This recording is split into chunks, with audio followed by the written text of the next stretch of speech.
Big Boss Malayalam season 6 15ാമത്തെ കണ്ടസ്റ്റന്റായി Bigg Boss വീട്ടിലേക്ക് കയറിയ ആളാണ് അർജുൻ ശ്യാംഗോപൻ. അർജുൻ കോട്ടയത്ത് നിന്നാണ് വരുന്നത്. പ്രൊഫഷണൽ മോഡലാണ്. മിസ്റ്റർ കേരള 2020 ടൈറ്റിൽ വിന്നർ കൂടിയാണ് പുള്ളി. അർജുൻ MBA കാരനാണ്. ബിഗ് ബോസ് പോലൊരു ഇന്റർനാഷണൽ പ്ലാറ്റ്ഫോമിൽ വന്നിട്ട് ഫെയിം നേടിയെടുക്കുക, അതുപോലെ അടുത്തൊരു ലക്ഷ്യം എന്ന് പറയുന്നത് പുള്ളിക്ക് ആക്ടർ ആവണം എന്നൊക്കെയാണ്.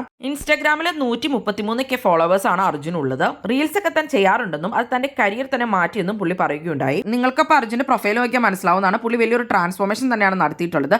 120 കിലോയിൽ നിന്നും പുള്ളി 92ലേക്ക് ട്രാൻസ്ഫോർമേഷൻ നടത്തിയിരുന്നു. അതിനുശേഷമാണ് മോഡലൊക്കെ ആവുന്നത്. സ്കൂളിലൊക്കെ പഠിക്കുമ്പോൾ ഫാറ്റ് ആയിട്ടുള്ള ഒരാൾ തന്നെയായിരുന്നു അർജുൻ എന്നും ഒരുപാട് ബുള്ളിയും നേരിട്ടിട്ടുണ്ടെന്നും അതിനുശേഷം സോഷ്യൽ മീഡിയയിൽ പുള്ളി പോസ്റ്റ് ചെയ്തപ്പോഴും ഒരുപാട് റോസ്റ്റിംഗ് കിട്ടിയിട്ടുണ്ടെന്നൊക്കെ പുള്ളി പറയുകയുണ്ടായി. 2019 മത്സരത്തിന് അപ്ലൈ ചെയ്യുകയും പുള്ളി റിജക്റ്റ് ആവുകയൊക്കെ ചെയ്തു. അതിനുശേഷം 2020 വലിയൊരു ട്രാൻസ്ഫോർമേഷൻ നടത്തുകയും മിസ്റ്റർ കേരള 2020 ടൈറ്റിൽ വിൻ ചെയ്യുകയും ചെയ്തു. അതിനുശേഷമാണ് ഒരു പ്രൊഫഷണൽ മോഡലായി മാറുന്നത്. ഇതിനു മുമ്പുള്ള സീസണിൽ നിന്നും സാബുമോനെയാണ് തനിക്ക് ഇഷ്ടമെന്നും പുള്ളിയുടെ മൈൻഡ് ഗെയിം, ആറ്റിറ്റ്യൂഡും തഗ്ഗും എല്ലാം തന്നെ ഇഷ്ടമായിരുന്നു എന്നൊക്കെയാണ് പുള്ളി പറഞ്ഞത്. അപ്പോൾ അർജുനെ പറ്റിയുള്ള കൂടുതൽ കാര്യങ്ങൾ അപ്പോൾ നമുക്ക് അടുത്ത ദിവസങ്ങളിലായിട്ട് അറിയാൻ പറ്റും. അപ്പോൾ നമുക്ക് തന്നെ എന്നാണ് പുള്ളി പറഞ്ഞത്. എന്തായാലും നമുക്ക് നോക്കാം. കൂടുതൽ ബിഗ് ബോസ് വീഡിയോകൾക്കായി ഈ ചാനൽ സബ്സ്ക്രൈബ് ചെയ്യണേ, സപ്പോർട്ട് ചെയ്യണേ. അടുത്തൊരു വീഡിയോയുമായി നമുക്ക് വീണ്ടും കാണാം.